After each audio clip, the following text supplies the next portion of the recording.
Welcome, everybody, to the second episode of THC, the Tinfoil Hat Club.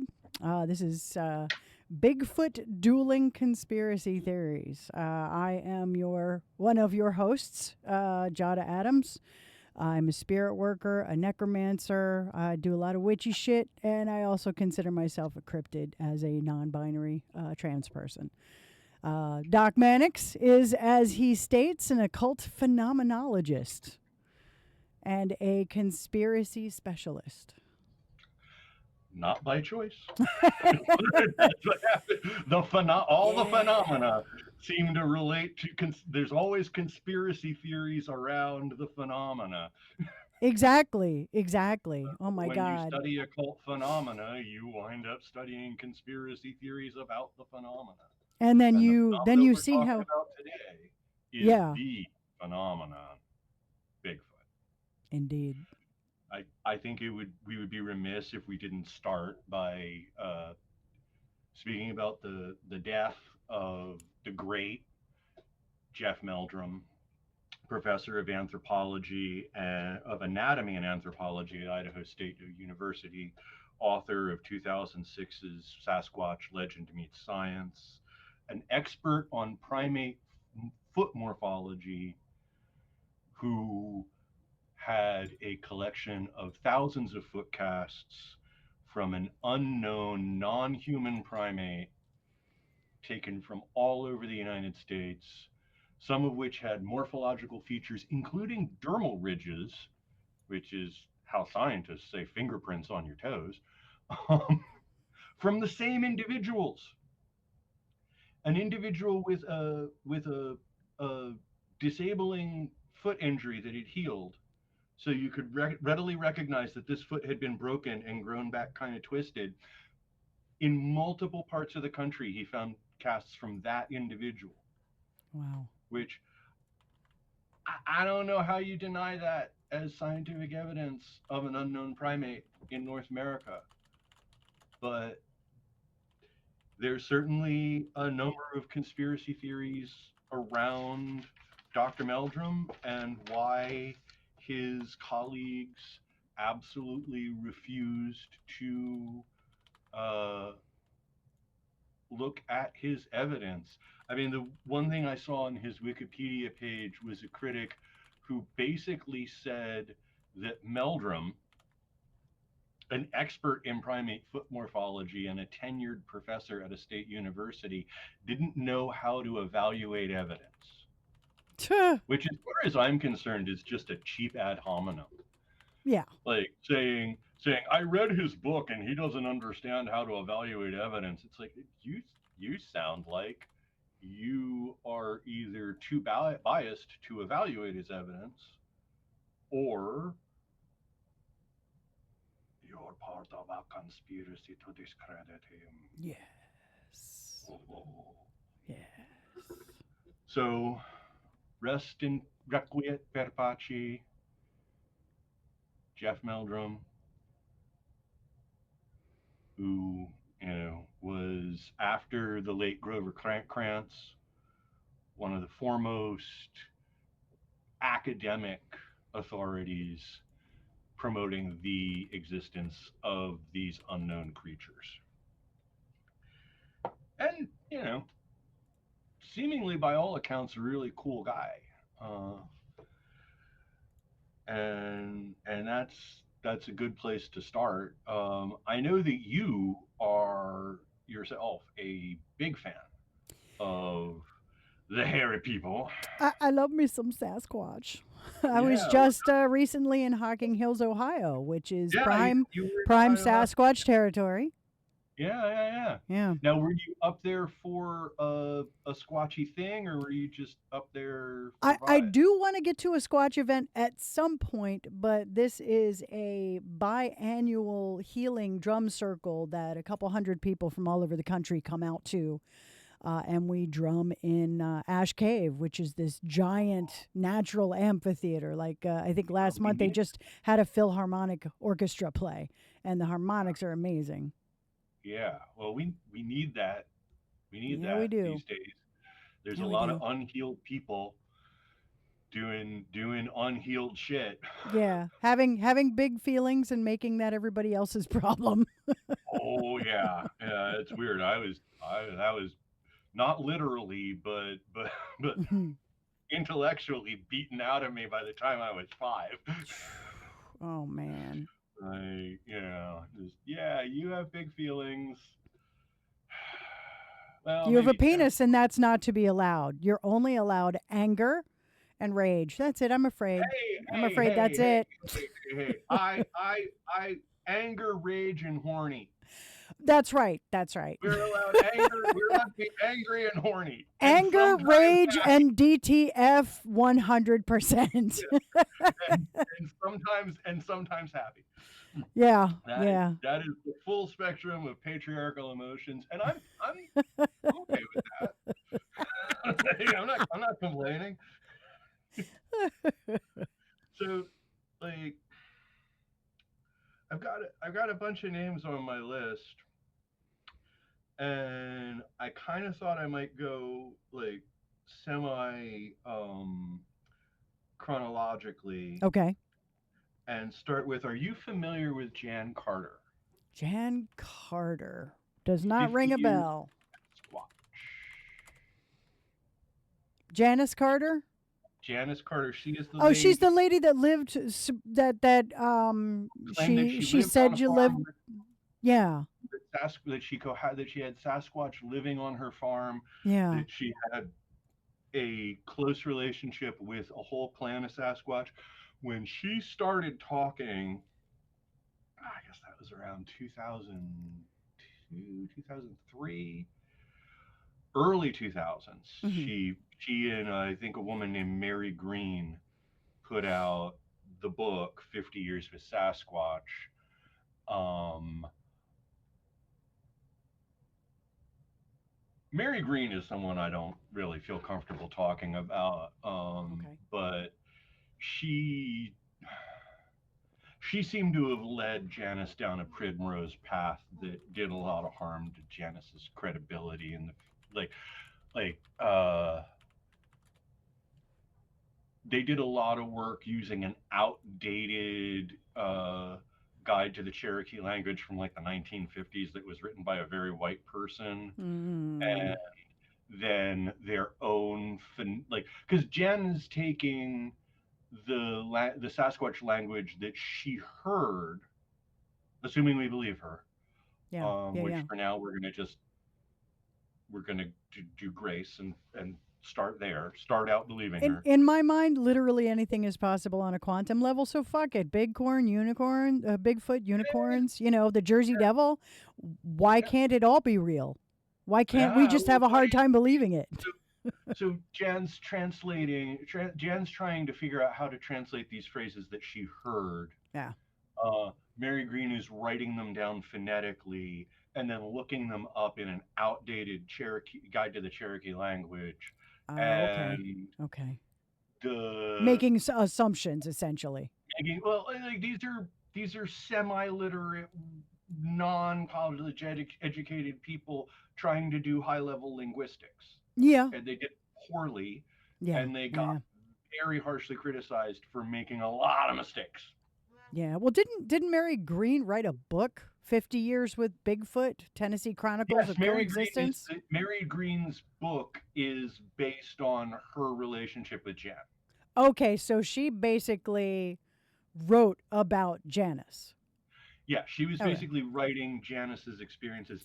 I had the privilege of getting to know Jan through the cryptozoology.com forums. I interviewed her uh, pretty extensively, like several consecutive, like long conversations over chat and text and email. I wish I could dig up those emails, but they're 10, 15 years old at this point.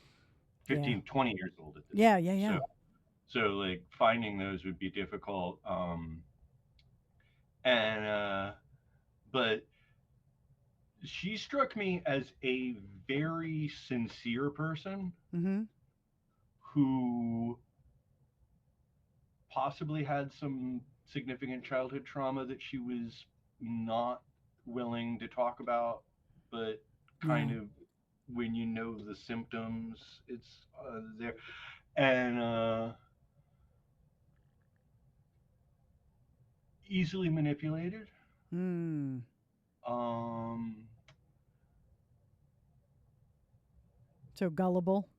gullible, or trusting, too trusting. Yeah. She had Yeah. a Yeah. very deep emotional attachment to that land. Okay.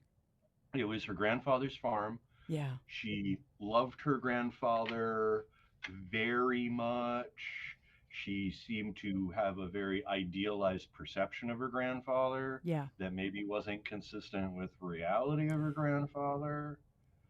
Yeah.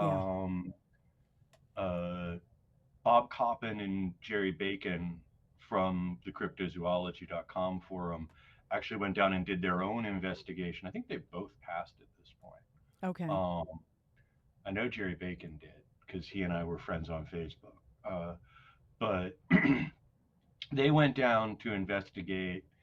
Um, their assessment was basically Jan is a very nice lady. She very sincerely believes everything she says. She is probably being hoaxed by third parties. They were like, there's something going on that farm. It is not Bigfoot. And And one it, of the it things we could be locals pranking the fuck out of her, which sucks. right, exactly. Well, here's the Yeah. thing: is like, from my interviews with Jan, I can say with like a high degree of certainty, she would never harm an animal. Yeah. So, one of the really scary, compelling pieces of evidence that investigators who went down to try and see what was going on the farm were confronted with was dog killings. Oof. Yeah. Yeah. And something or someone killed one of Jan's dogs and put it up in the crook of a tree. Oof. Jan was not psycho-emotionally capable of killing one of her own dogs that Yeah. brutally, nor Yeah. was she physically strong enough or tall enough. She was like only like 5'3". Like she wasn't tall enough to put a dog up in a tree I mean if that she that wanted. takes even with two human beings, two burly human beings, that's a task. That's a task, yeah. Yeah. So like whatever put her dog up in the tree was not human. I mean, it might have been a Homo sapiens sapiens. Yeah. It wasn't human. Yeah. It did The not cat, have normative human strength or capability. or is just not a psychologically normal person who's like, I'm gonna kill this lady's dog and hang it up in a. But I mean even then, unless you brought a friend or two, Yeah, there's winches involved. It's like a whole production. You can't just fly a dog up into a tree, you know. I hate that I'm sitting here thinking, could I chuck a medium sized dog into a tree? I bet I could. How do we how do we experiment with But I that? mean, it like then we get into and I'm so sorry that my brain went here. Like how many times does it take to get the dog in the tree?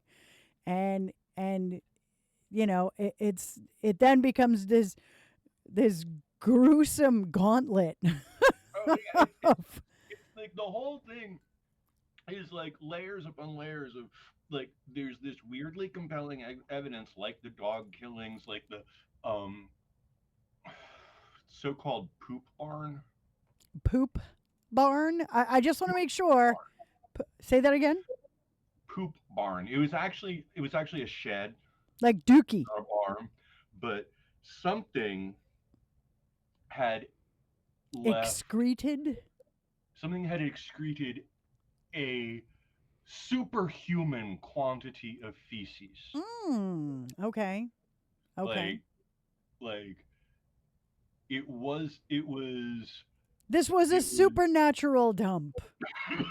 it was yeah, it was For lack of a scientific term. it was an apportation of poop. It's a fifth dimensional poop, dare I say. a a a a bovine quantity of non-bovine feces was deposited in this shed overnight. Yeah. And I mean, Uh, yeah, that's like, okay, so I'm gonna get vivid here for a minute. When I was in boot camp, I didn't shit for a month because I wasn't because drinking you enough were pooping. water, right? Yeah. And afterwards, I imagine after I had gone to medical, I don't know if that was a superhuman dump or not. But yeah, there's like, even if your colon is full, there's only so much that a human being can poop at once. Right. We can only do so much. And that was one of those things where it's like it's weird evidence. It's not conclusive evidence. It's not like the Cripplefoot casts or the taking the fingerprints of the same individual and tracking them up and down the Rocky Mountain range. Yeah, yeah, yeah. You know, but it's weird evidence, and you know, uh,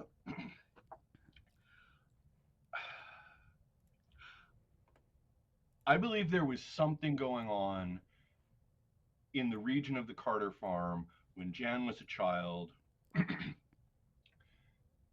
whether it was, you know, feral people Mm-hmm. or it was actual Sasquatch people. Like three feral people pooping back to back. Well, I'm talking back when Jan she was in her 50s Oh yeah, when I okay. so like when she was a kid in the 70s, I think there was some kind of activity going on there. I think her grandfather might have. I think the story she told about her grandfather habituating a Sasquatch might have been true. Hmm. Certainly, the more I've learned about the phenomena over the past 20-25 years, Yeah. um, a lot of the outlandish shit that Jan was saying 25 years ago Mm-hmm. has since become sort of an accepted portion of the Sasquatch lore. Hmm. Um, we've had many more.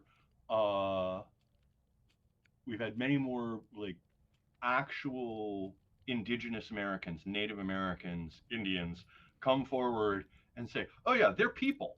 They're like a they're like a close cousins, basically same species. Like they can interbreed with us. We don't interbreed with them." Well, I mean, evolution takes like millions, if not billions, of years. Oh yeah. Well, And and the thing is that also we've had like scientific discoveries. Um, like when Jan was talking, we didn't know about the Denisovans at all, or Homo naledi, or the other, like, what's it, the what do they call it, the phantom, like there's a we know from the genome projects that there was a human ancestor that we haven't identified okay. because Yeah. we have traces of this unknown DNA. We didn't, like, 25 years ago, we didn't know that Neanderthals and humans were as closely related as they are. Well, and you have a lot of people that are very very locked into the idea that science, once applied, is never changing and static, Which is like which is ridiculous. idiotic superstition. Yeah. Yeah. Like, but like the scientific discoveries we've made scientific discoveries. We've had like the sociological discoveries of more people looking at Native American lore Oh yeah. around Bigfoot phenomena, which tend to validate the things that Jan was saying, Mm-hmm. Mm-hmm. which makes me think that her stories were based in truth. She claimed that a girl who lived on another farm was SA'd by one of the Sasquatches and basically wound up being sent to a state hospital for the rest of her life because of the trauma. Like, she was so traumatized, she was just Wow. Oof. locked up. Yeah. Well, I mean, I think partially because, like, it's like the doctors look at you and go, well, you've obviously been raped by somebody who did it. And she's like, a big hairy man came out of the woods. And they're like, oh, okay, her mind's Yeah, broken. Sasquatch instead of I don't know, mountain man, hairy Yeah. human being. Yeah, Yeah. Like, what do you do with that except go, okay, well, she's, lost her damn mind. yeah, Lock her up. It was the 1970s, for God's sake.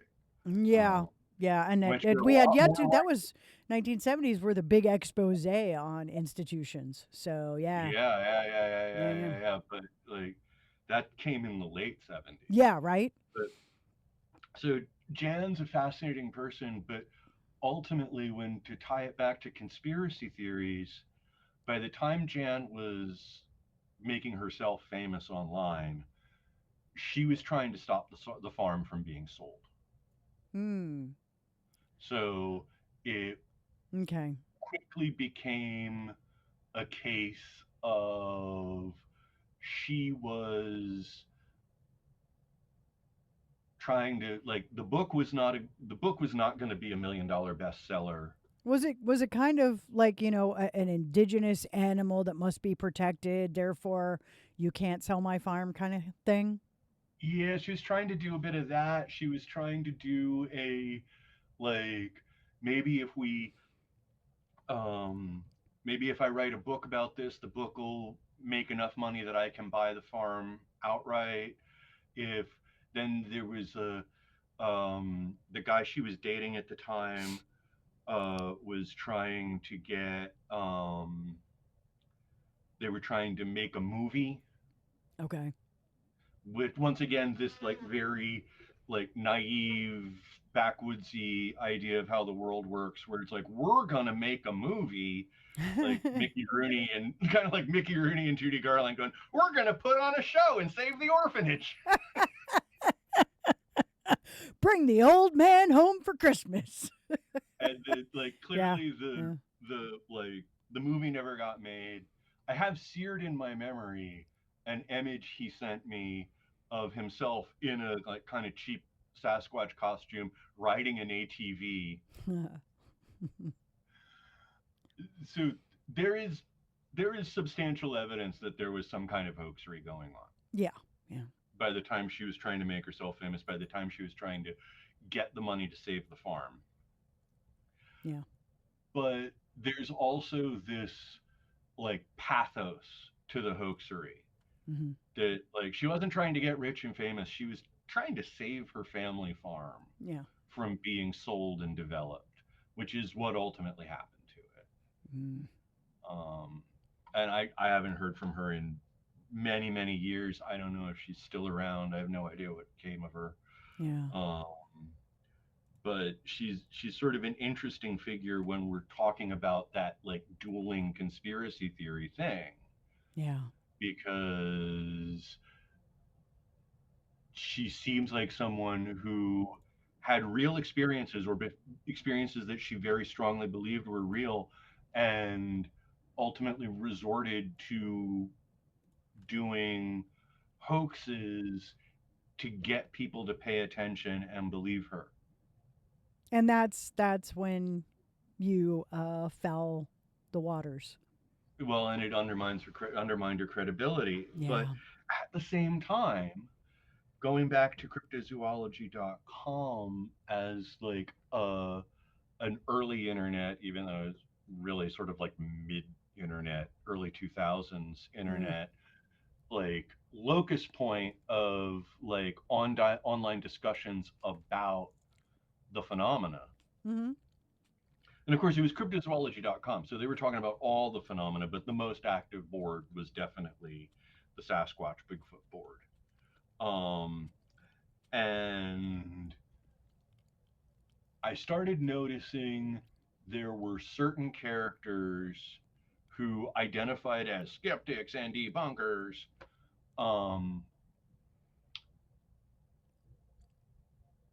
who never seemed to take a day off Yeah. from being skeptics and debunkers. Seemed like they had Google alerts set so that if someone even mentioned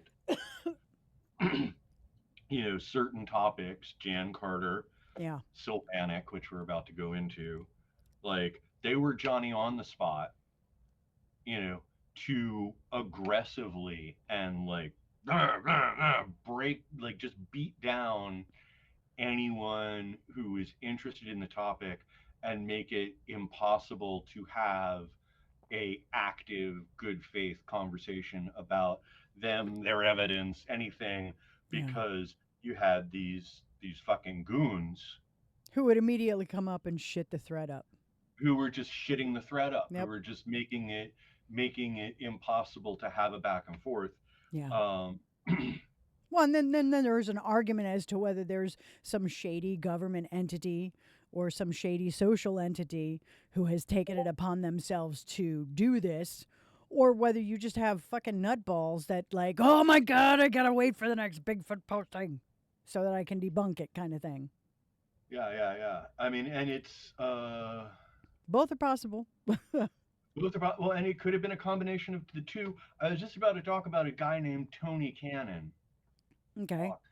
You know, someone's an asshole when I remember specific facts of them 20 years later. Claimed to be a gym teacher, acted like one. You know, like it Yeah. was like the same kind of like small-minded martinet that you like stereotypically think of when someone's a high school gym teacher. Yeah. Yeah. But because he was so fucking annoying, I paid attention. He's claimed to live, I think, in Oregon or Washington, Pacific Northwest, Hmm. Cascadia. Um, I paid attention to what his local time was and like when school was in session, and he was posting when he should have been in class. So the the gym teacher cover story was a little iffy for me Yeah. because like how the fuck is this guy who's supposedly a teacher got the free time to be a like an axeman on a cryptozoology forum? Mm. Yeah. You know, like how like it's just sort of, and I would sometimes actually get at him with the like why the fuck aren't you at work, dude? Like what the fuck Did you have is something going else to on? do? Like Yeah. it's kind of weird that you're always doing this. And he would like do the whole like, oh, I care about truth and I don't like people shitting up the forum with stupid questions about hoaxers. And it's just like Huh. had the critical thinking skills of a high school freshman, which, Mm. you know, gym Ugh. teacher. Yeah. But one of his favorite nemesis was Todd Standing, Hmm. who we talked about a little bit. I don't know how much time you were able to devote to like actually looking into Todd. Was Um, that the video you sent me? that was the video I sent you. Yeah, Yeah, that was very compelling. yeah. That was Like very compelling. like a an objective, unbiased examination of Todd's evidence is it's hard to it's kind of hard to sneeze at. Especially like I know that like a lot of the stuff that appeared online wasn't great evidence. Yeah. But I did watch his movie, Sylvanic, or The Origins of Sylvanic. I can't remember which one. Okay. Uh, the original movie that he did that's just called Sylvanic, which I don't even think is available anymore. Hmm. I'm sure you could find it somewhere on the deep web. But essentially, it was, again, this is like 2006. So, like, very much the heyday of and oh, Nathan's complaining about the audio. I'm sorry, Nathan. Um, that's outside of my realm to be able to fix. Uh, but Leaning closer to the camera seems to help. okay, leaning closer to the camera is what I Ah, shall there you do. go. There you There I go. am. I'm just Yeah, too that's a far away. lot better. Okay, No, so thanks for coming, Nathan. Yeah, so the like Todd Standing, so Sylvanik originally had that like sort of docudrama vibe where he had hired. It was about a thing that he claimed really happened, which was Okay. a group of teenagers went into the mountains to do some like camping, and they went up to this remote valley where the natives were like, don't go there," and they were like, "That sounds fun," and fucking disappeared. Yeah. And Todd's story is when they went to shoot this in a docudrama style with paid actors reenacting this this event, this Yeah. supposed event, Yeah. they had their own close encounters with the hairy people Hmm. that caused them to completely change the trajectory of the project from docudrama about some missing teenagers to what the fuck, we didn't think this was real. Yeah. Yeah. And the the close-up footage that Todd has gained of these creatures is crazy. Oh yeah. Like holy Not crap. not least because the three subjects he's filmed are morphologically distinct individuals. Yeah. Oh yeah. The Like, measurements, the shapes, the facial structure. well, and they don't look the same to each other. Mm-hmm. Like the female looks kind of like an Ewok almost, Right? and Yeah. there's the big black male that almost has like a chimpanzee face. Yeah. Yeah. Yeah. And to me, he's the most terrifyingly realistic because like when his mouth moves, you can see where the black skin gives way to pink skin on the inside of his mouth, Yeah. and the eye movements are really compelling as well. Yeah. Like the amount of technical know-how you would need to have in 2006 2007 to fake this footage is not outside of the realm of possibility, but Occam's razor says that, it makes more sense that the guy is telling the truth, that he was in a ghillie suit in a blizzard, catching the best footage he could before his batteries died. Yeah. Um, Yeah.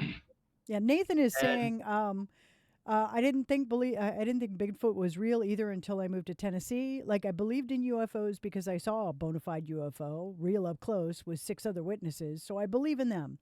But I never saw cryptid type stuff. And so I thought only the ufology people tie these things together. That's nonsense. But then, yeah, yeah, yeah, we'll have to we'll have to have Nathan on as a guest to talk about his sightings. I would love that, Nathan. Let's set it up. But, and his whole experiences with Tennessee, because Tennessee is a conspiracy theory all by itself, Yeah. especially Clarksville. But Todd Standing, um, he got like mocked brutally by these goons on the forums, but his methodology is like, it struck me as sound at the time. My initial reaction to Todd Standing was he's either going to be the greatest Bigfoot hunter of all time or the Hmm. greatest Bigfoot hoaxer of all time. Oh man, yeah. He went to First Nations and he won their trust and got them. He's from British Columbia. Went to First Nations, won their trust, got elders to tell him about their relationship with these things and where to find them, used native guides, did hard mountaineering. He said, "I will take anyone there, but you have to be a qualified mountaineer, Yeah. because you have to be able, like, because you have to go up over mountains where these things live places where people can't walk to. Yeah. So you have to be able to do like some hardcore outdoorsy shit to get to where they're at." Yeah. Yeah. Jeff Meldrum, peace be upon him, went with Todd Standing. Okay. He because he was a professor of anthropology and anatomy, he could get a grant to go. And because he lived in Idaho, doing mountaineering was not that far outside of his skill set, Yeah. Yeah. and he did it. He went up into the mountains with Todd Standing, and that's where he got a lot of. That's how he obtained a lot of his evidence, was going on a guided expedition with Todd. And so did Dave Paulides, who we're going to talk about in a minute, because that guy's got a lot of conspiracy theories too. Um, I'm sure you're familiar with Dave. Name again? What's Missing the missing 411 guy, Dave Paulides, uh, ex San Francisco or ex San Diego PD. Yeah. Um, Yeah. Yeah. all the missing 411 books. Yeah. But so like Todd, going back to what you said a few minutes ago about, the sort of, protected species thing, what Todd did with his film footage and everything was organize a petition to have the Canadian government put Sasquatch hairy people on the endangered species list, and protect their habitat nationwide. Yeah. And he toured Canada Mm-hmm. with the petition and the film. He would show people the film, and then after the film, he would ask them, if you're convinced, sign the petition. And he got enough names to get the bill into the Canadian Parliament, where, surprise, surprise, they tabled it. Um, Yeah. and the bill like never actually moved out of committee, but he got the bill into Parliament, which, I'm fairly certain that if he was hoaxing, that would qualify as a prosecutable fraud, and he hasn't Yeah. been prosecuted. Yeah. So that's where it kind of ends with Todd Standing, in that he did all that work. He's still doing the work. That video I sent you a couple weeks ago was, Yeah. a recent commentary on his ongoing work. Yeah. And I'll link Um, that in the show notes. and he's a fascinating character because like it's been 20 years, and despite all of the people claiming that he's been debunked and proven a hoaxer, he hasn't been debunked and proven a hoaxer. He won the trust of Jeff Meldrum, and while people will dismiss Meldrum as a quack because he believed Todd Standing, none of the people who insist that they're debunking Todd Standing are debunking his books. Or I don't know if Todd's written books, maybe books about him, but they're debunking books. They're debunking movies. They're armchair debunkers. There's not one person who has come out and said, I went with Todd Standing to, the high Rockies in Mm. Canada, and he took me up into a valley, and then, you know, a bunch of people in monkey suits threw rocks at us, and I shot one of them. Oh, Nate has further said, "Re Bigfoot, the smell. The smell was Oh unlike anything I'd ever experienced ever or since. yeah, I mean, Yeah, it almost it knocked me completely out. It was like chloroform, swamp gas, and hydrochloric acid all mixed together. And I have heard other eyewitness accounts say similar things, that they're unbearable to be around, well, stenchy and wise. uh one of the native sources who I follow, Native Northwest, is it Northwest Native, NW Native Tracker. Okay. Really amazing. Like, believe it or not, her, like, what she's doing is fascinating, Yeah. because she's a native, and she's teaching tracking skills, and and Bigfoot lore. And it's one of those things where, even if you don't believe the stories, you have to take into account that she's relaying what her mother and her grandmother and her great grandmother told her, Yeah. you know, Yeah. and her own personal experiences. Um, but she says that they that like other primates, they have offensive Like scent skunk. Okay. like a skunk Okay. that they will shit, they will fart, they will like spray stink, Mm-hmm.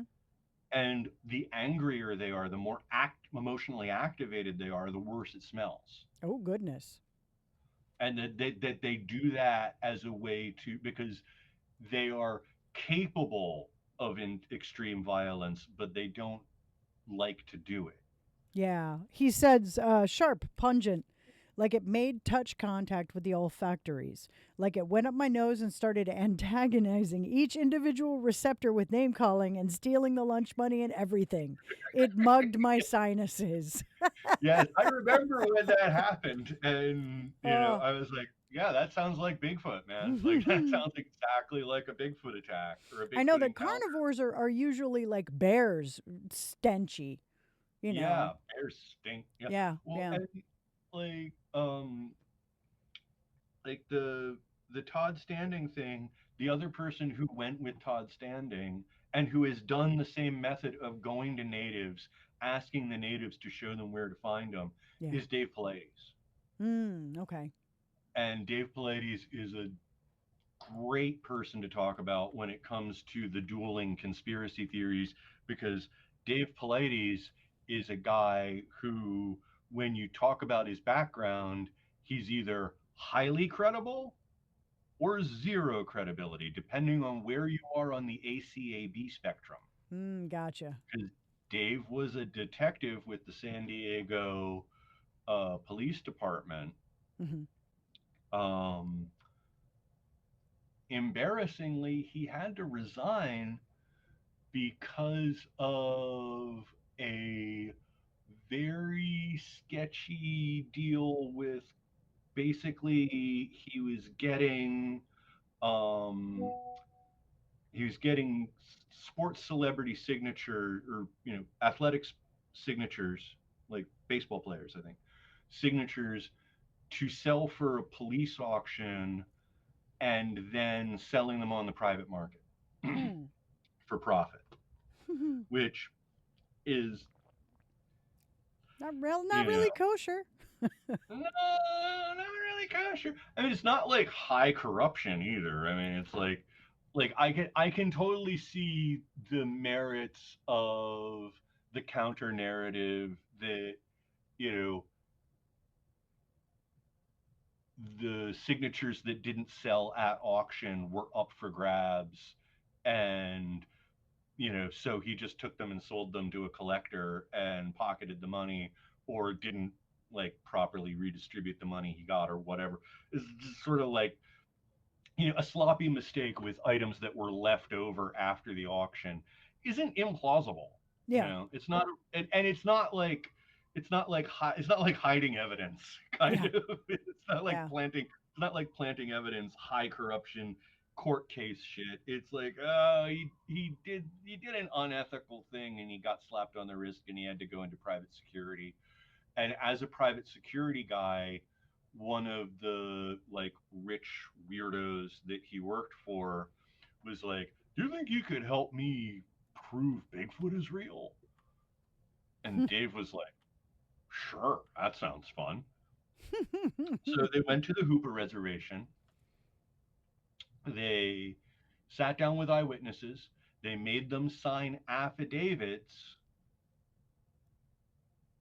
so that they understood that if they lied, they could be taken to court for lying. Yeah. And they compiled evidence that way. Hmm. Uh, Polites like went into the reservation with native guides to see them for himself, Yeah.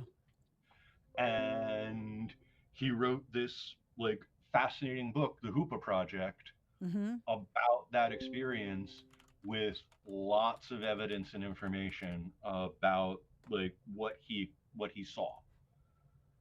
And that aspect of his body of work has not been credibly debunked, isn't really challengeable. The only way you could really challenge it is to get Hoopa elders to come out and say none of these people are real. They're not members of the tribe. This guy never came here. He's Yeah. lying. And Yeah. they haven't done that. Like the Hoopa elders haven't denounced him as a fraud.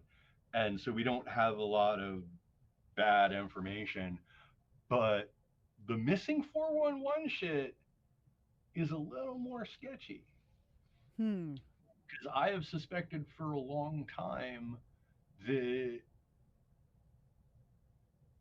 like there's a lot of issues with uh, the evidence gathering around missing 411 Okay. and the like a lot of cases that Dave counts as unsolvable have been solved, or there is in fact a plausible explanation for how this person disappeared, Yeah. Yeah.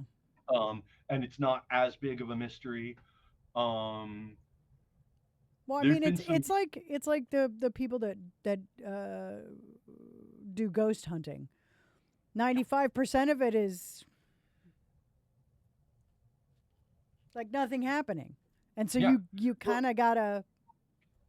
we will not get sidetracked talking about the new season of Haunted Objects. But did you listen this week? It was awesome. Oh my god, I'm gonna have to check it out. Oh yeah. The new Kirks are like talking all about. I love Greg and Dana Newkirk I so love much, Greg and and I Dana. I just want to be friends with Greg and Dana more than I'm friends with the people I'm friends with, and I'm right not ashamed to say it. and man, I hope they get Hellier 3, like season 3 going soon, because Oh holy yeah, I cow, really. that's just fascinating. I mean, I get this vibe like the the way that Hellier season 2 ended was kind of a and now you guys know too much and you're not going to be allowed to do another season because you're inside the conspiracy. It's hard to say. For me, it was very much a like they're on a shamanic journey. That that Yeah, whole yeah, yeah, yeah, that yeah. whole situation was a series of initiations, and they Right. started Well, and that's the thing realizing is halfway through. once you're initiated, those who are initiated, or those who talk don't know, and those who know don't talk. So I kind of feel like they've been cagey. They've been a little cagey about like the post Talia. Also, Talia Durenberger. I don't remember her married name, Mhm. but she passed away, Ah, and okay. she was one of their like primary sources for doing a season 3 thing. So I Oh, think I think unless we have a remanifestation of Indrid Cold, yeah, right. really, I think that's kind of why they went the way they did with the Unbinding. Is like the Unbinding is season 3 of Hellier. Yeah. But we totally got distracted talking about the new Ah, Kirks. damn it. And we should use this as an opportunity to recommend to everyone watching that the new Kirk's Bigfoot hunting with Jeff Goldblum is just beautiful entertainment. Like if you haven't watched it, you gotta watch it because they went looking for Bigfoot and they found an ultra terrestrial in the form of like maybe Jeff Goldblum is Indrid Cold. He doesn't seem to be aging, There is that. There and is he does that. have an uncanny smile. Ah, he's got such good daddy energy. Holy cow. Yeah, yeah. If he walked up to me and said, "Don't be afraid," I'd be like, "I wasn't, but Right? you're Indrid Cold, aren't you?" Yeah. Be not afraid. Fuck you. Fuck Yeah. you, So angel with millions of eyes floating around your body. like Oh, so I had a sarcastic take on uh David Paulides missing 411 work that he was actually just working for the satellite beacon people, that Mm. he's constantly telling. It's like, don't go into the woods without a satellite beacon so people can find you. People who have satellite beacons don't disappear, they get found. And I'm like, you're just shilling for the satellite beacon companies. Like, that's all you're doing. Like, this is just all a big hoax to sell satellite beacons to punters. My God. And also there's a like now with the current administration actively selling off federal land Oh, for exploitation, yeah.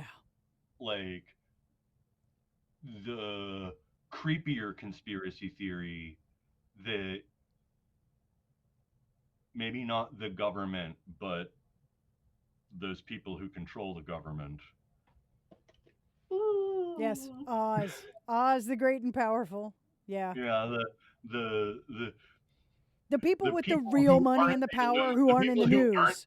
the Illuminati Yeah. hmm, are are using Dave's work to make people afraid to go camping. That it's all I part. keep seeing these videos on YouTube that pump that crank that fear up. It's like nobody's What going lurks camping beneath anymore. what lurks beneath is like a Mm. channel that I don't watch because it just seems like it's fucking creepy pasta. Yeah.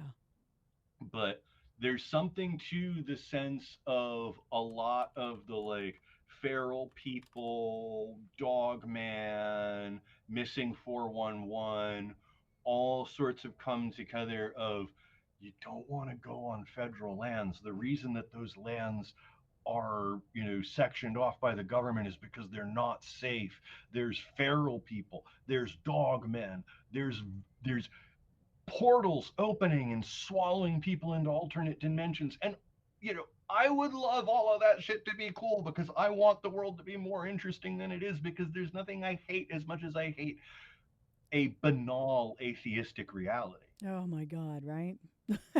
Yeah. But at the same time, it all kind of sounds like a way to get people who can't really read at or above the high school level to be afraid of the woods.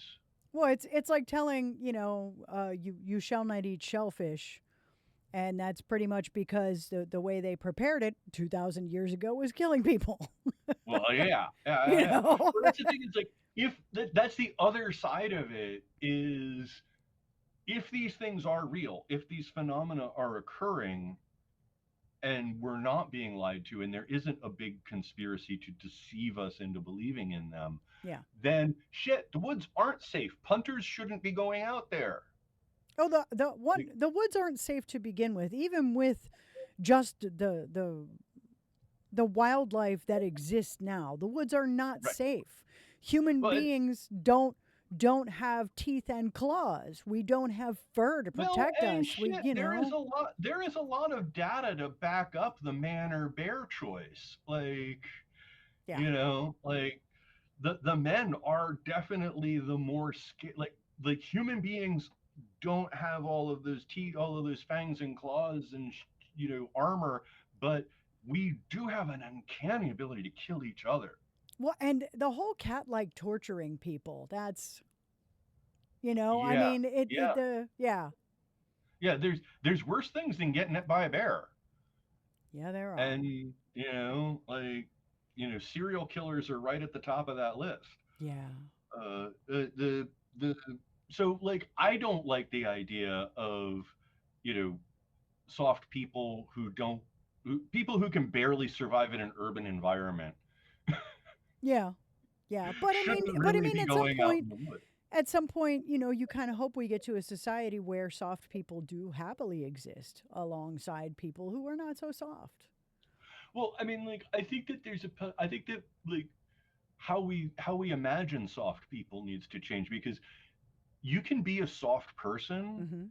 and still be highly capable. Oh yeah.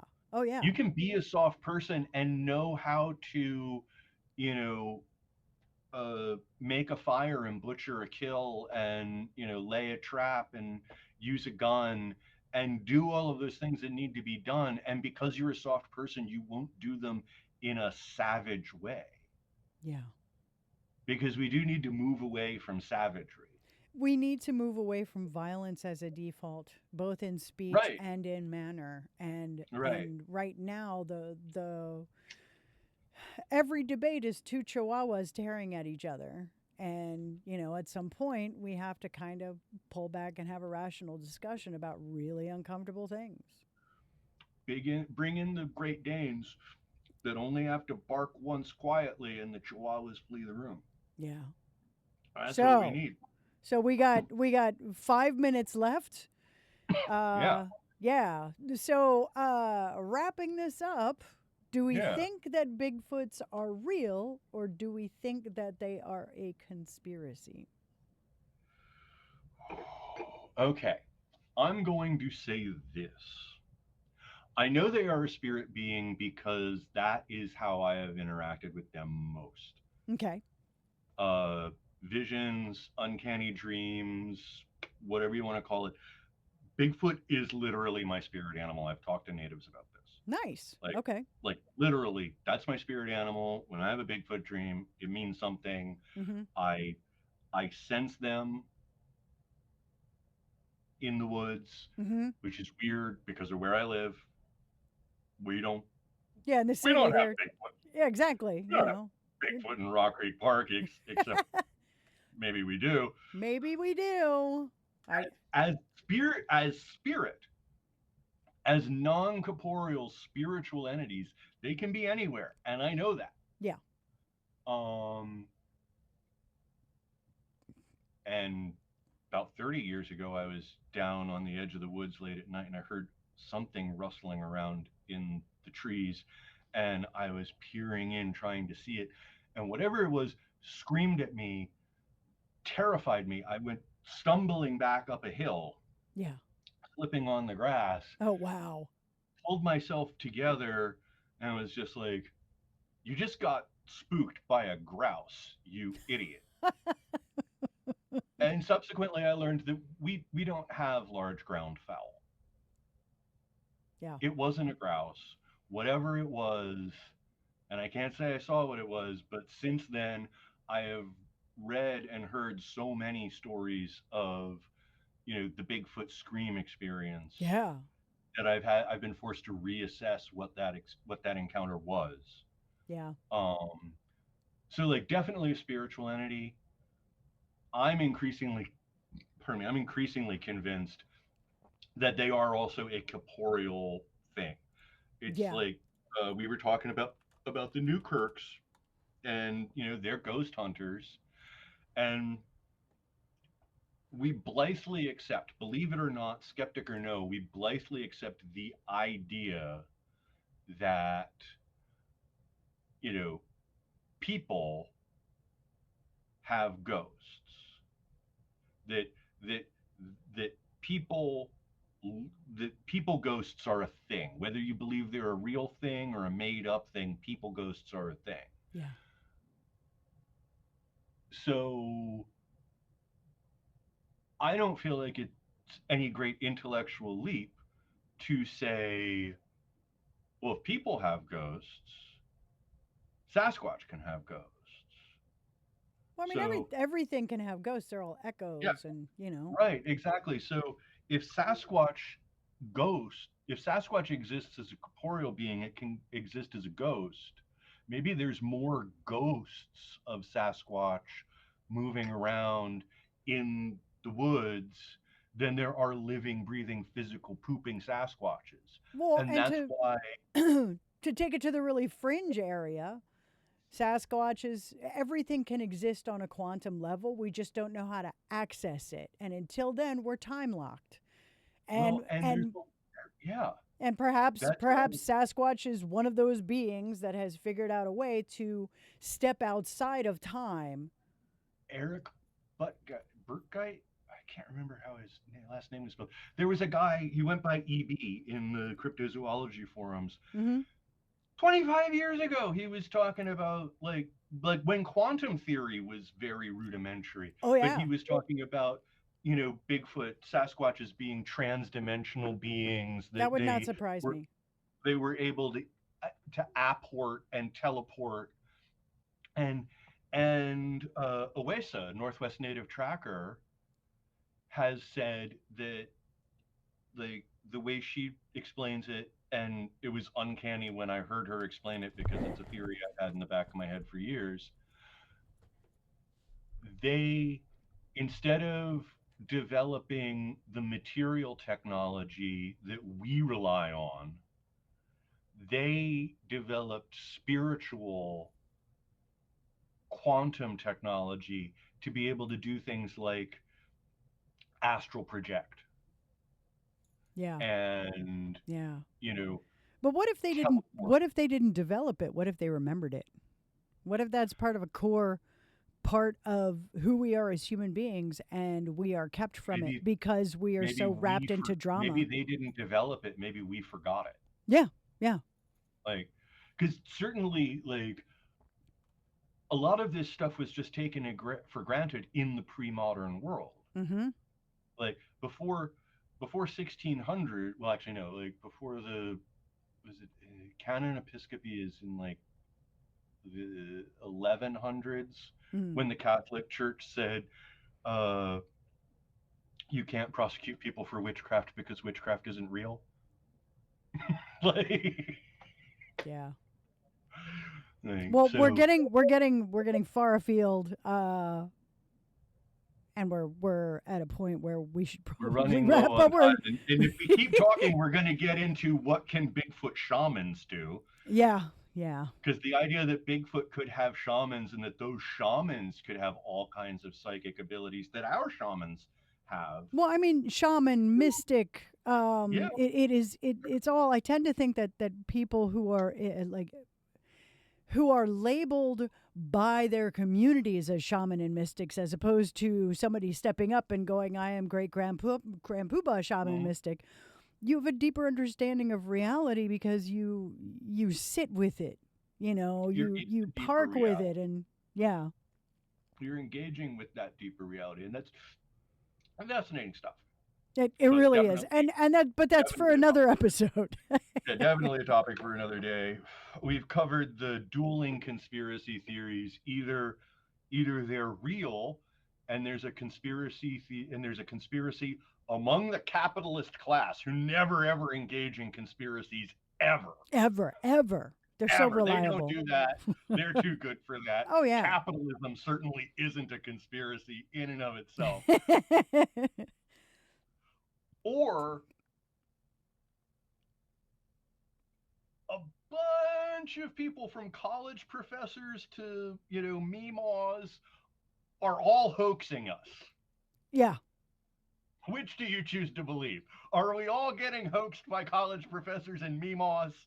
Yeah. Or are the capitalists conspiring to hide the existence of this creature that I would fuck I up know their whole destroying the planet thing? I know which end I fall on. I I I find it hard to be agnostic myself. Doc, it is But maybe always we a should leave it at pleasure. that. It's Yeah. always a pleasure. I've had a Always great a time. pleasure. Thank you so much for this. I'm so glad we're doing this. Um, And what's episode 3 going to be? I think we're still trying to figure that out. We're probably going to talk about I'm that on putting the. you on the spot. You are putting You me pick on the one. spot.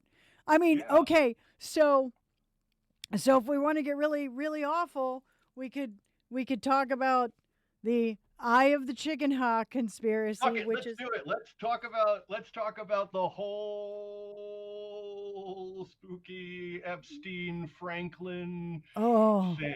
John Wayne Gacy. Like it goes so deep. So yeah, Yeah. let's episode 3 is the Chicken Hawk Dark shit. conspiracy. Oh yeah, it's Into the darkness. yeah, for those of you who want to keep watching, you're going to want soft cuddly things and ice cream and things that make you happy, because we're going down a really ugly rabbit hole. Yeah. But yay, because that's where we live. Hey. Thanks again for watching, and we Appreciate will see you in 2 weeks.